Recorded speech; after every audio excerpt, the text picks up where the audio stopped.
WhatsApp guys और भाई स्वागत है तुम्हारा एक और नई वीडियो में। आज अपन फिर से बात करेंगे अटैक ऑन टाइटन एपिसोड 80 या फिर तुम सीजन 4 पार्ट 2 एपिसोड 5 भी कह सकते हो। उसको मैं फटाफट एक्सप्लेन करूंगा और तुम्हें बताऊंगा कि क्या क्या हुआ एपिसोड के अंदर। तो चलो आप करते हैं वीडियो शुरू।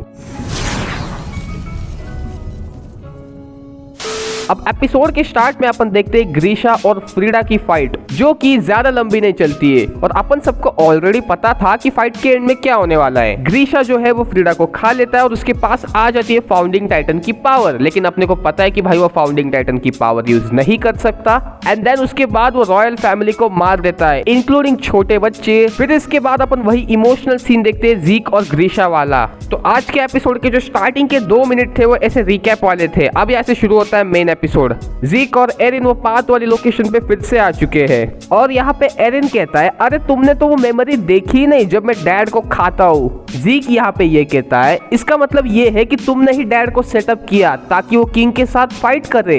अगर ये बात सच है कि अटैक टाइटन फ्यूचर देख सकता है तो तुमने कुछ अपनी सिलेक्टेड मेमोरीज ग्रीशा को दिखाई और पास्ट को चेंज किया। और तुम्हारी मेमोरीज को जज करने के बाद मेरे को ऐसा फील हो रहा है कि ग्रीशा को ये बात पता थी कि अगर उसने फाउंडिंग टाइटन चुरा भी लिया तो भी वो उसका यूज नहीं कर पाएगा, लेकिन फिर भी उसने ऐसा किया और अपनी जो पावर थी फाउंडिंग टाइटन की वो तुम्हारे अंदर ट्रांसफर कर दी। शायद ग्रीशा ने दूर का भविष्य देखा होगा, एक ऐसी चीज जो शायद फ्यूचर में होने वाली है, एक ऐसी चीज जो तुमने उसे दिखाई है। और एक और बात ग्रीशा ने मुझे कही थी कि जो मुझे चाहिए अब वो मुझे मिल नहीं सकता। फिर एरिन यहाँ पे कहता है, ये 4 साल पहले मैंने अपने खुद का फ्यूचर देखा था डैड की मेमोरीज में। अब एक्चुअली यहाँ पे एरिन उस सीन की बात कर रहा है जब उसने हिस्टोरिया को किस किया था। कहाँ पे?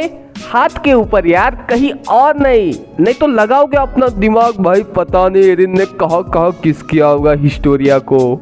हाथ पे ही किस किया था, उससे ज्यादा कुछ नहीं। और वहाँ पे उसने वो मेमोरीज देख ली। इसके बाद जीक येमेर को ऑर्डर देता है कि सारे सब्जेक्ट्स ऑफ येमेर की जो रिप्रोडक्शन की एबिलिटी है वो छीन लो। ये सुन के येमेर कोऑर्डिनेट की तरफ बढ़ना शुरू करती है। ये देख के एरिन भी उन चेन से निकलने की कोशिश करता है, लेकिन जीक कहता है, तुम यहाँ पे चेन से बंधे हुए हो, तुम यहाँ पे कुछ कर नहीं सकते। और जैसा कि ग्रीशा ने कहा था कि मुझे तुम्हें रोकना है, मैं वही करूंगा। लेकिन तुमको भी पता है यहाँ पे कि एरिन यहाँ पे ऐसे कैसे रुकेगा। एरिन यहाँ पे अपनी पूरी ताकत लगाता है जिसकी वजह से वो चेन से निकल तो जाता है, लेकिन उसके जो दोनों थंब है वो कट जाते हैं। और इसके बाद एरिन येमेर के पीछे भागना शुरू करता है। और ये मैं बता रहा हूँ, ये one of the best scene था आज के एपिसोड का। एरिन ऐसे चिल्ला रहा है और ऐसे भाग रहा है येमेर के पीछे। इसके बाद अपने को एक पुराना सीन दिखाया जाता है फ्रीडा और हिस्टोरिया का, जहाँ पे फ्रीडा हिस्टोरिया से कहती है कि तुम्हें अब एक लड़की की तरह बिहेव करना शुरू करना चाहिए। हिस्टोरिया यहाँ पे कहती है, ये लड़की की तरह बिहेव करना क्या होता है? फिर फ्रीडा कहती है, इस लड़की की तरह बिहेव करना कह सकती हो तुम। अब एक्चुअली में यहाँ पे उस बुक में जो लड़की है वो है येमेर फ्रिट्ज।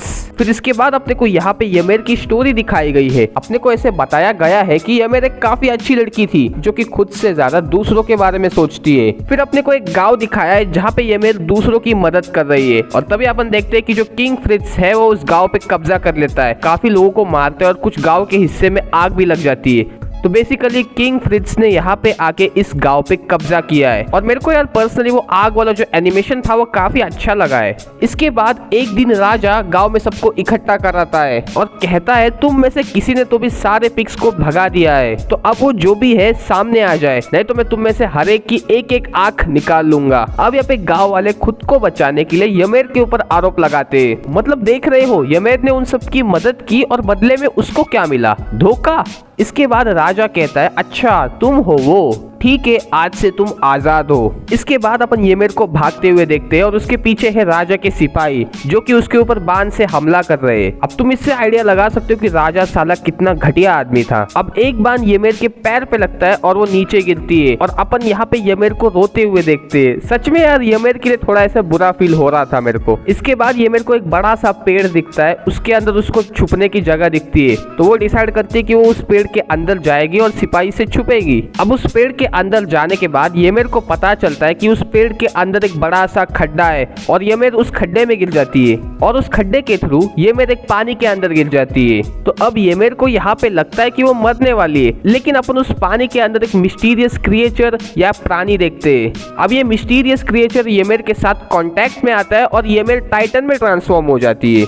अब मेरे को ये बात नहीं पता कि ये मिस्टीरियस क्रिएचर कौन था, क्या था, उसके अंदर टाइटन की पावर थी, मेरे को ये सब नहीं पता भाई। इसके बाद सीन थोड़ा कुछ साल आगे जाता है और अपने को पता चलता है कि यमेर राजा के पास फिर से चली गई और राजा यहाँ पे ये कह रहा है, यमेर मेरी गुलाम, तुमने काफी अच्छा काम किया है, तुमने रोड्स को बनाने में मदद की है, तुमने पहाड़ों के ऊपर ब्रिज बनाने में मदद की है, तुमने काफी मदद की है, जिसकी वजह से एल्डिया काफी ग्रो हुआ है। अब यहाँ पे मैं तुम्हें तोहफा ये दूंगा कि मैं तुमसे शादी करूंगा। इसके बाद अपन देखते हैं कि कैसे यमेर के टाइटन की पावर्स की वजह से राजा हर लड़ाई में डोमिनेट करता था। इसके बाद सीन थोड़ा कुछ साल आगे जाता है और अपने को पता चलता है कि यमेर के 3 बेटियां हो चुकी है और अब एक दिन राजा के ऊपर एक सिपाही अटैक करता है। सिपाही जो है वो स्पीयर से हमला करता है राजा के ऊपर, लेकिन बीच में यमेर आ जाती है राजा को बचाने और वो जो स्पीयर है वो यमेर के चेस्ट के अंदर चला जाता है, जिसकी वजह से यमेर मर जाती है। अब इसके बाद राजा ये करता है कि वो यमेर के बॉडी के टुकड़े टुकड़े करता है और अपने तीनों बेटियों को वो खिलाता है। अब राजा ये ऐसा इसीलिए कर रहा है क्योंकि वो चाहता है कि यमेर की जो टाइटन पावर है वो तीनों बेटियों में आ जाए।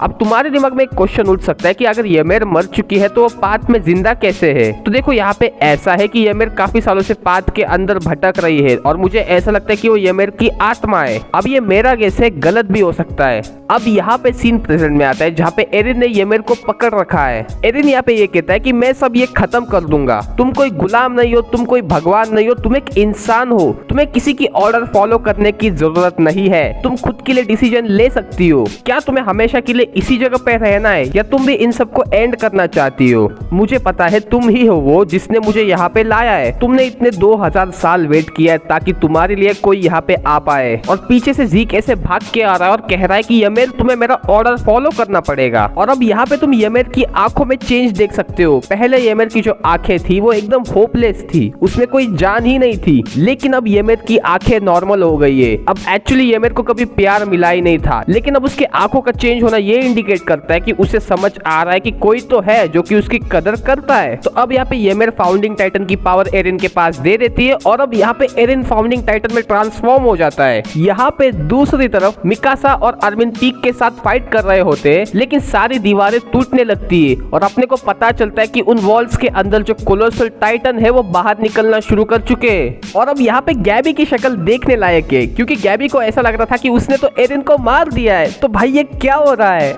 इसके बाद आर्मिन ये कहता है एरिन ने कर दिखाया, मैंने कहा था ना, एरिन रंबलिंग की हेल्प से इस आइलैंड को प्रोटेक्ट करने वाला है। और मिकासा भी इतने सारे कोलोसल टाइटन को देख के थोड़ी शॉक में होती है, लेकिन जो भी हो मिकासा काफी क्यूट लग रही थी, है ना? इसके बाद मिकासा कहती है कि मुझे एरिन की आवाज सुनाई दे रही है और अपने को बाद में पता चलता है आर्मिन, मिकासा, कोनी, जीन, राइनर, गैबी, पीक और सब के सब पाथ वाली लोकेशन पे आ चुके हैं। अब यहाँ पे एक इंटरेस्टिंग क्वेश्चन ये उठता है कि ये सब पाथ वाली लोकेशन पे क्यों आए? तो देखो, पहली बात, अपने को जितने भी कैरेक्टर यहाँ पे देखने को मिले पाथ वाले लोकेशन पे, उन सब के पास एल्डियन ब्लड है और ज़ीक ने ऐसा एक एपिसोड में कहा था कि सारे एल्डियंस एक दूसरे से कनेक्टेड है। तो एरिन ने यहाँ पे फाउंडिंग टाइटन की पावर का यूज किया है ताकि वो सारे एल्डियंस के साथ बात कर सके, क्योंकि सारे एल्डियंस वैसे भी कनेक्टेड है ही। अब एरिन यहाँ पे सबसे ये कहता है, मेरा नाम है एरिन येगर और मैं फाउंडिंग टाइटन की पावर की हेल्प से तुम सबके साथ बात कर रहा हूँ। पैराडाइज आइलैंड के अंदर सारी दीवारें टूट चुकी है और उसके अंदर जो टाइटन्स थे अब वो बाहर निकल चुके हैं। मेरा पर्पस ये है कि मैं पैराडाइज आइलैंड के लोगों को प्रोटेक्ट करूं, क्योंकि इसी जगह पे मैं पैदा हुआ हूँ, बड़ा हुआ हूँ। लेकिन ये दुनिया चाहती है कि पैराडाइज आइलैंड के लोग मर जाएं और अब ये जो टाइटन्स है ये आइलैंड के बाहर के लोगों को मारने वाले,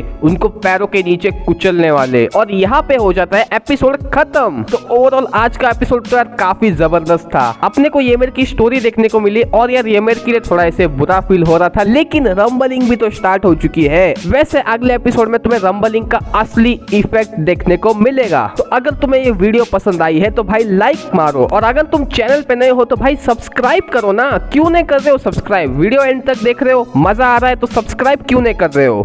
सब्सक्राइब करो, ऐसी वीडियोस तुम्हें अटैक ऑन टाइटन की देखने को मिलती रहेगी। और अब मैं जा रहा हूँ, मिलते हैं नेक्स्ट वीडियो में, बाय।